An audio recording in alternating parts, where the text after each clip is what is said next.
Our next presenter is the founder and president of Cathay Financial. Cathay Financial is an equity research and brokerage firm that focuses on spin-offs and special situations. His success in finance happened quickly, and he was elected principal and senior vice president when he was just 31. He's a member of the board of trustees of the Young Presidents Organization and has been a committee of 100 members since 2002. Please welcome Bernard Joei.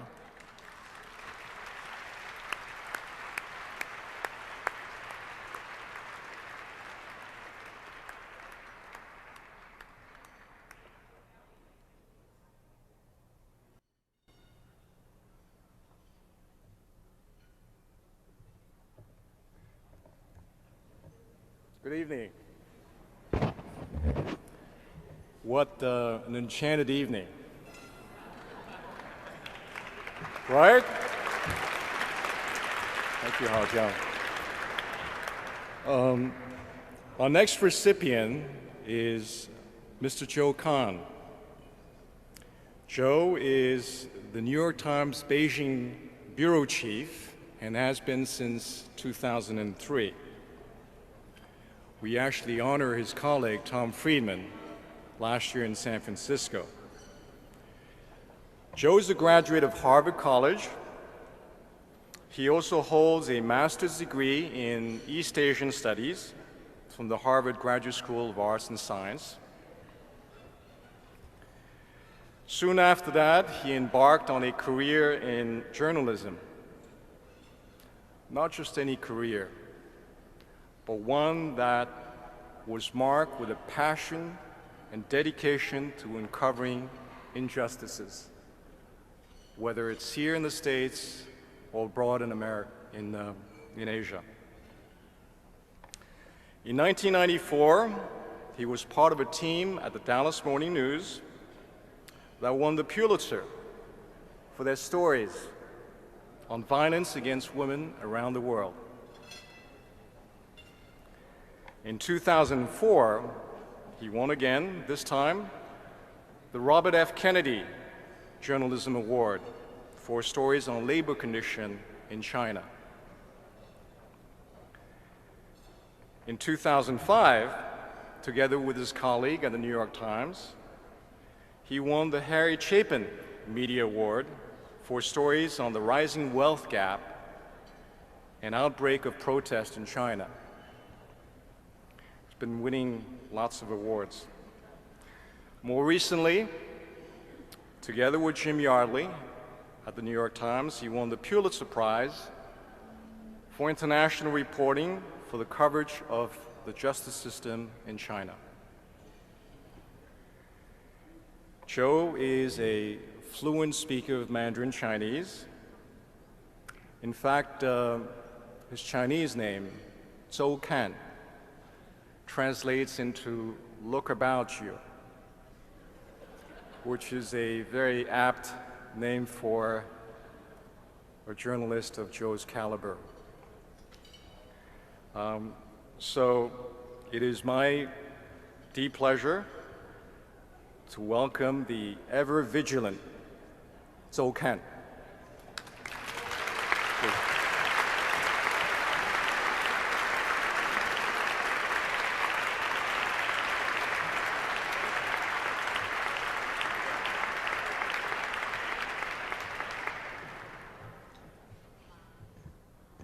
Thank you very much. My staff did not prepare any remarks for me tonight. And there's going to be hell to pay when I get back to Beijing. But those remarks are very kind. I have gotten one or two other awards in the years that I've been in journalism, but this is the first one that I've actually had collected from people who I would actually consider to be sources rather than fellow journalists or editors. In fact, you know, the name cards are pretty thick. I used all of mine up. And I'm pretty sure that in return for getting this award tonight, essentially it's a commitment from everybody in this room to return my phone calls, and I appreciate that. I've been lucky enough to be involved with journalism in China for almost 20 years, and on and off, starting in the late 1980s. And China is always been one of the most important stories in the world, but it is overwhelmingly the most important story in the world that you can cover without getting shot at. And you can get on the front page without bodyguards accompanying you. The Chinese police sometimes keep an eye on you for your own protection, but you don't really need it. We have a new reader response system at the New York Times. It's an interesting thing. Probably some of you have used it before, but if you look at a story on the web, you can now click on the byline of the writer of the story and send a message to that person, often expressing an opinion about what was written. And I don't do many stories for the Times in which I don't get a fair number of responses from people who are very interested in China. And they range pretty widely. Probably the near majority are people who, you won't be terribly surprised, who are concerned that we don't really understand China fully, that we don't appreciate the development that's occurred there, maybe that we're a little bit anti-China, or that we have an agenda to undermine China.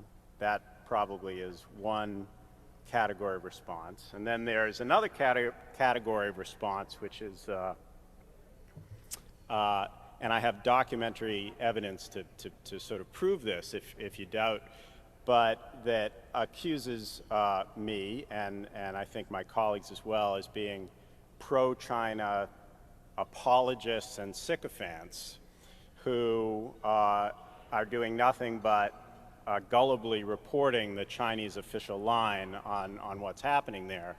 So we have these two sort of passionate, extreme responses, and it keeps coverage of China very interesting. But one of the things I learned in the course of participating in the Committee of 100 conference over the last couple of days is that at least many of the people that I've met in this room are not among those who are giving those responses. I think there's a tremendous amount of genuine interest, open-mindedness, curiosity about what's happening in China among people who know a great deal about it. And the more people know, the more open-minded they become. And for me, anyway, it's been a pleasure to write for you. So thanks very much.